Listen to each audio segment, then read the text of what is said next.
But you also have to consider if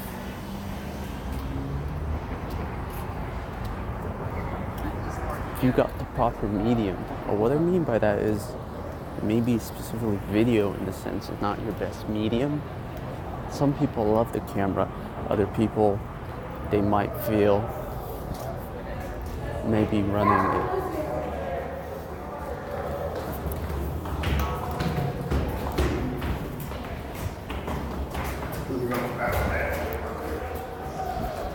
could be more audio related, but you just have to really focus and start pushing out content with the mindset that your first initial 100 videos, 200 videos might not be that great, but you just have to learn and push out content.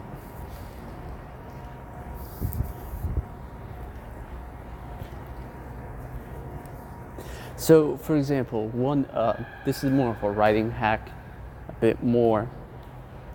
Let's say if you're a writer, you can create little notes. This is kind of what I do. I'll write using my voice, meaning I'll talk. You can export it to MP3 or whatever format. You can even video yourself, Basically, when you upload the video, YouTube will do the transcription for you, and you can go and download the subtitles afterwards. So what you're essentially doing is, if you want to push out the video, that's great, but even if you just get down the subtitles, now you've really created a no excuses way to push out work, because now you're just speaking the content into existence.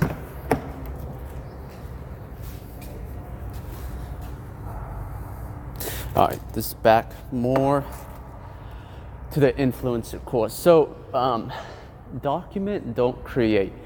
What that really means is there's a lot of things that you could be doing content-wise that are interesting, but your ego gets in the way. You might feel, hey, let's say you're a student trying to get an internship or whatever you're trying to do, your normal job, or you might feel like, oh, I have to create a vlog or do something outside.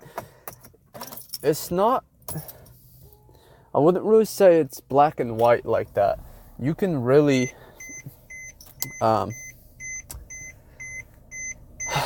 you can really do is start recording and creating interests. Just think about it like this. 5 or 10 years from now, you might not quite care that you didn't receive X number of views on your video, right? But, I've heard a few influencers say this. Even so, let's say you're successful, that's one thing, you get millions of views on a video.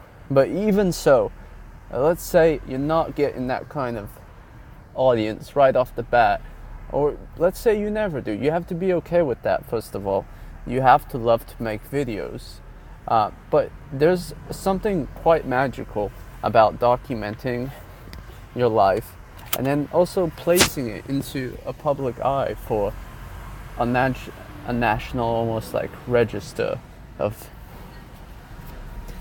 because you understand that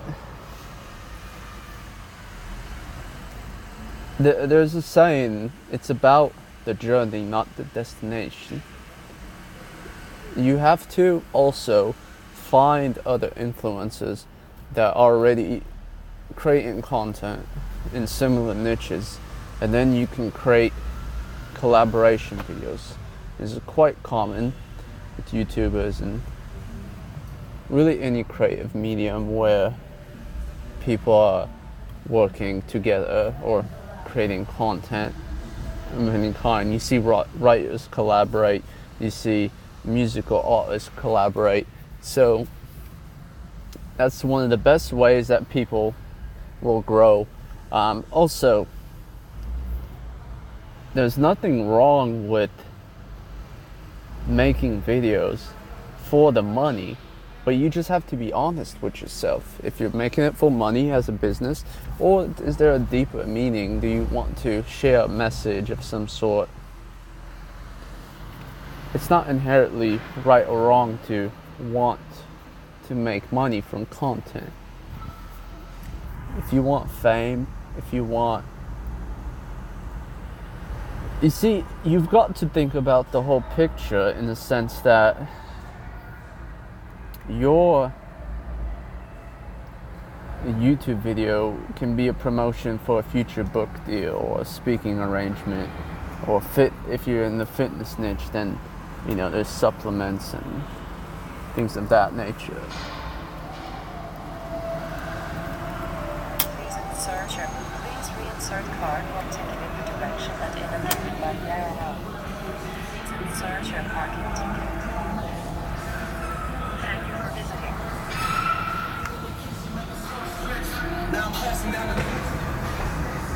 visiting. There's different types of categories you can fall in. Of course, this is probably a bit of a advanced tactic as far as catching on trends, but it really is not too advanced, because making reaction videos is one of the best ways to grow a channel quite quickly, because reaction videos create instant trends that you can hop on. What I mean by that is, what people would do is, you can really react to anything, right? You can react to a song, a movie trailer, a video game. There's so many forms of content you can react to that would fall under fair use under YouTube guideline.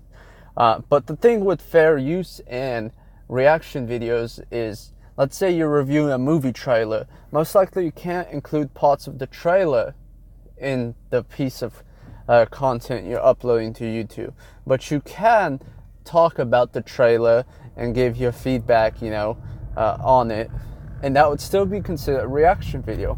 But we also see the more common style reaction videos with a picture-in-picture recording. This is quite easy to do using screen recorders such as OBS Studio and other. Go watch PewDiePie videos. Essentially, he follows this format. About 5 to 10 minutes of content daily, talking about the news that can be happening in the YouTube world, or some other big gaming or tech related news. So he jumps around from content to content types in essence, but Go ahead, buddy.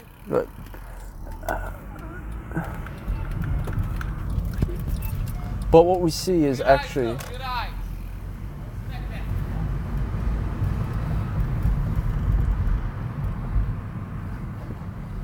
But what we see is people start to that's quite funny. It's got sidetracked. But people start to create content that allows you to hop on trends that might not be present in just a normal vlog, right? Let's say you just... It also comes back to the clickbait theory that always comes into play. No matter what kind of genre of content you're creating, you can upload a video where it can be a great video, but the title and your thumbnail aren't going to attract the viewers. And that's why that term clickbait originated in the first place, is because creators would create a piece of video with a completely different title than what the content displays.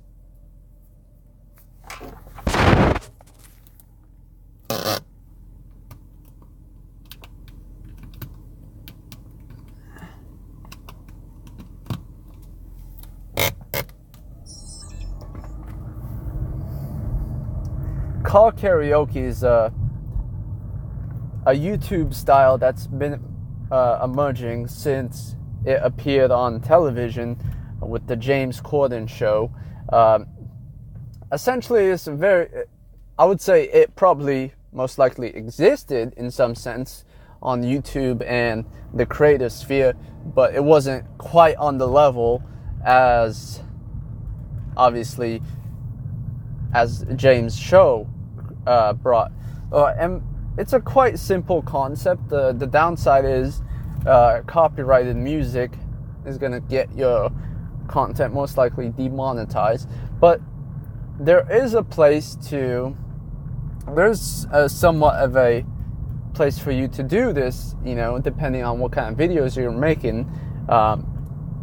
It can easily tie in with the health and beauty niche or other niches that maybe even treat it almost like an interview, and that's because there is a bit of talking and it creates a very personal feel, and that's why I think the audience kind of grew to love this format of.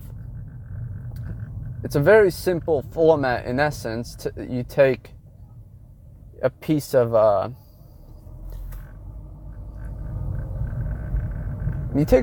song and regurgitate it with you singing along to it. Hence the name Carpool Karaoke. But there's also some other interesting things that you can do that are quite similar. We've seen this with Jerry Seinfeld, comedians in cars getting coffee. Deadmau5 has these things where he would do these runs, coffee runs with other DJs, and the format essentially would follow you setting up a GoPro or some other camera in the car and going for a drive or doing something similar such as that. We've seen creators even sometimes not even doing anything as far as music related, carpool, just driving and talking and whatnot. And that's what some of the other shows like Jerry Seinfeld and other people